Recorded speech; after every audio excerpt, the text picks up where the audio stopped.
is good, yo? It's your boy Ty back here with another video. In this video today, we are going to be going over the top 10 budget players in NBA 2K21 My Team. And you guys might be asking, what's budget considered? So in this video, I came up with 15K. So under 15K is considered a budget player. Now, we're not going to do the budget players in order from how good they are necessarily. We're going to go for their specific value. So for example, a guy that's maybe a 1,000 MT might be better for their budget than a guy who's 12K MT, even though they're not better when you compare them side by side, if that does indeed make sense. But before we go any further, if you are new to my channel and have not yet, please consider smashing that subscribe button as we're on the road to 50K. And let's see who comes in at number 10 on my top 10 budget player list.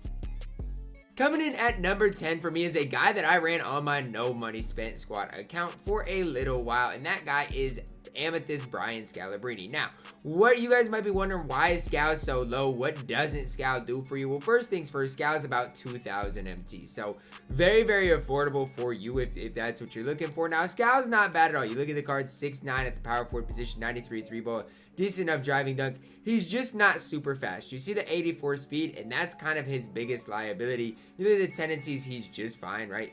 Decent enough defensive tendencies. Badge-wise, does have the Hall of Fame range, and one thing I would say about Scal is defensively, he's at least going to be able to hold his own. He's not the best defender, but he definitely can hold his own, especially with this player model. I absolutely love Scal's release, and you're not going to want to apply badges to him. So his base card, you guys can see, comes with flexible, comes with clamps, comes with intimidator, interceptor. Like, he's pretty complete. 37 total badges. The only thing that I think Scal lacks is he's kind of one-dimensional, and what I say with that is outside of his sharpshooting ability, he doesn't do that much else for you. He can handle the ball a little bit. He can do some other things on the basketball court, but he doesn't do anything else to a great level compared to some other guys you will see later on this list. But no doubt about it, you can't leave Amethyst Scalabrine off of this list.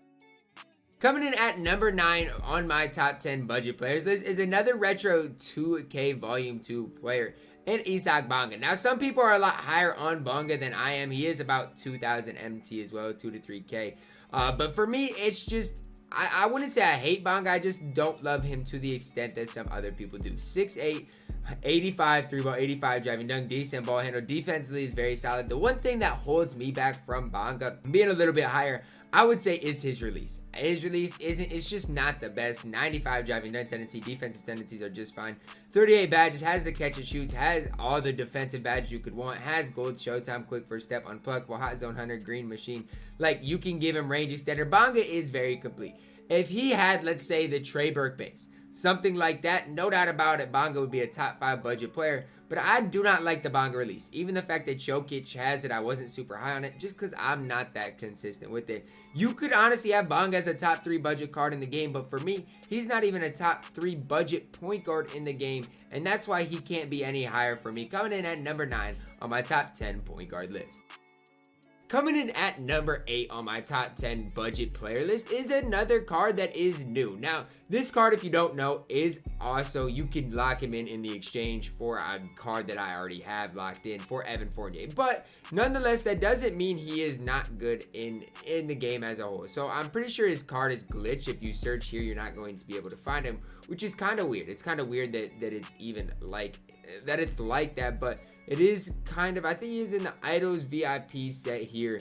And where is he at? In Ruby Killian Hayes. So you got to go to the collection, look him up like this. So it's kind of hard to buy him, right? You don't know exactly what he's going for, but it's safe to say he's definitely under that 3,000 price range. And looking at Killian Hayes here, 6'5", 192 pounds, 89 3-ball, 80 driving dunk, good ball handle, decent enough defender, 90 speed, 84 lateral quickness. So you guys can do the math, but I can tell you right now, this Killian Hayes can play. Gold catch and shoot, corner specialist, ankle breaker, dimer, pickpocket, big dodger, interceptor. Also does come with gold showtime as well as flexible release, range extender. So he is very complete. 46 gold badges. Now, he definitely gets overshadowed because he is locked in for Evan Fournier if you do have the original owner card.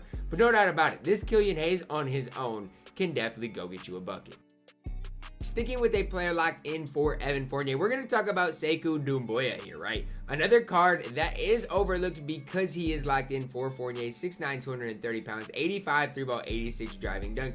Just look at the defensive stats all the way around here, headlined by the 93 speed rating for Sekou. Now, I kind of want to use him on my no money spent squad, and there's no saying tomorrow he's not going to join my squad. Great tendencies on the offensive and defensive tendencies are ridiculous as well. Hall of Fame quick first step for Sekou, gold catch and shoot. Look at the defense, interceptor, intimidator. You look at the offense, gold showtime, as well as comes with range extender, brick wall. So he basically comes with every badge you need. Look at the playmaking badges that he does have on display. Defensively, he's going to hold it down. Definitely, I would run him at that power forward position with the fact that he is 6'9".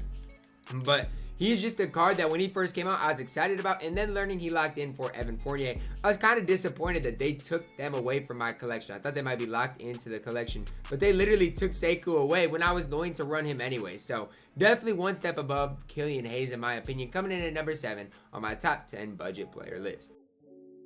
At number 6 is a guy that I currently run over Sekou, but there's not to say that he'll be there tomorrow, and that guy is Amethyst Austin Crochet. Now, here's the thing I like about Austin. First of all, he's 2000 MT, which is super cheap, but the thing I like about him is, again, his versatility. You look at the card here, 6'9", similar to Sekou. Now, Crochet is going to be a little bit better on the offensive end. Sekou is going to be a little bit better defender. I know, for example, DBG is going to like Crochet more, whereas if I play with Sekou, I would personally probably like Sekou more. Now, Crochet does have the Hall of Fame range extender. Now, no doubt about it, that badge is super important. You also have some good playmaking badges. Comes with the quick first step, comes with Deadeye flexible, so obviously offensively, as far as shooting wise in particular, he's going to be better. Defensively, very solid as well. It's really a kind of pick your poison type of thing. I'm going to give this very slight edge to Austin Crochet just because he is that little bit cheaper.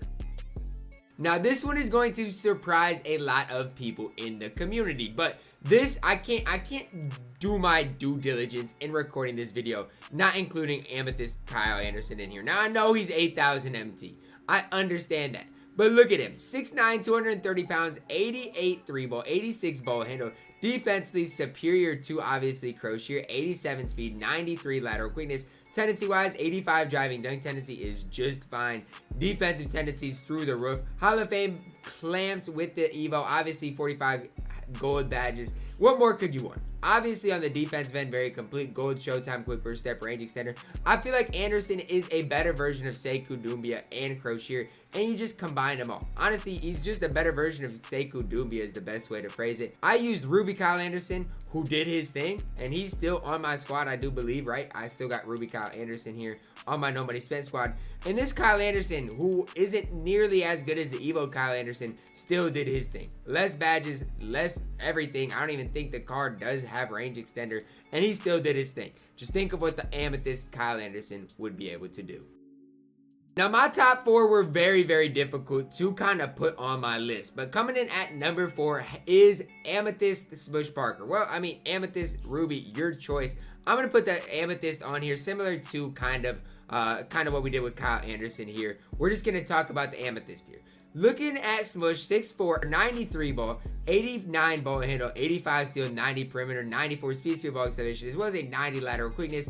You guys know as well as I do, Smush Parker dunks on people, has great tendencies through and through. Does come with the T-Mac base, Hall of Fame catch and shoot, gold corner specialist. Defensively, he's got everything. He needs gold showtime, gold quick first step, as well as flexible release and range extender. So obviously, Smush is very complete. Now, the only reason he's this low is because he's obviously the Evo to the Amethyst, which it's not, I don't think it's that hard of an Evo to get done, but he does cost 10,000 MT, and that is just ultimately why he's not any higher. If this card was 1,000 MT, he'd probably be at number 1.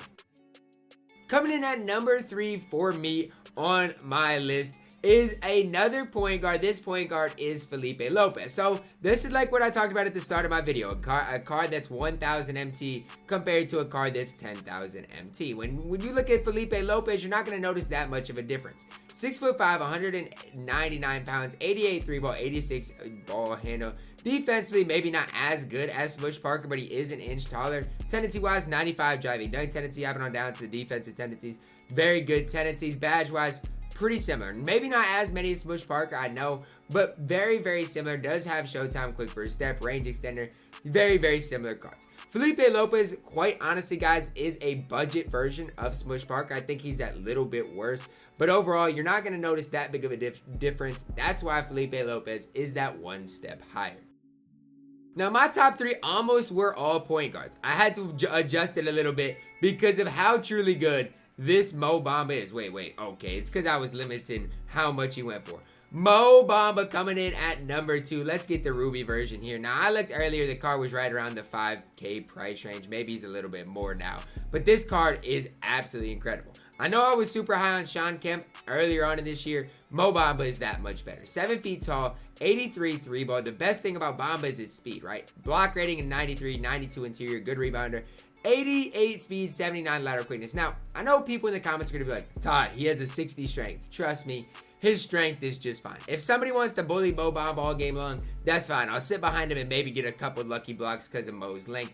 Tendency-wise is fine. 31 gold badges. I know he doesn't have range extender, but just look at the interior badges. More than anything, guys, Bamba comes with brick wall, comes with worm, post move lockdown, rebound chaser, intimidator, moving truck, heart crusher, box, chase the artist, rim protector. Like, what more could you honestly want? Gold catch and shoot and corner specialist, as well as a decent enough release. I personally love Mo Bamba. If we ever get like a diamond, pink diamond Mo Bamba, watch out. Coming in as my best budget card in NBA 2K21 at the current moment is, where is he at? Amethyst Ronald Murray here. A card for 5,000 MT, maybe a little cheaper. But yeah, this card is the best of both worlds. So think about it like this. We saw Smush Parker, we saw Felipe Lopez.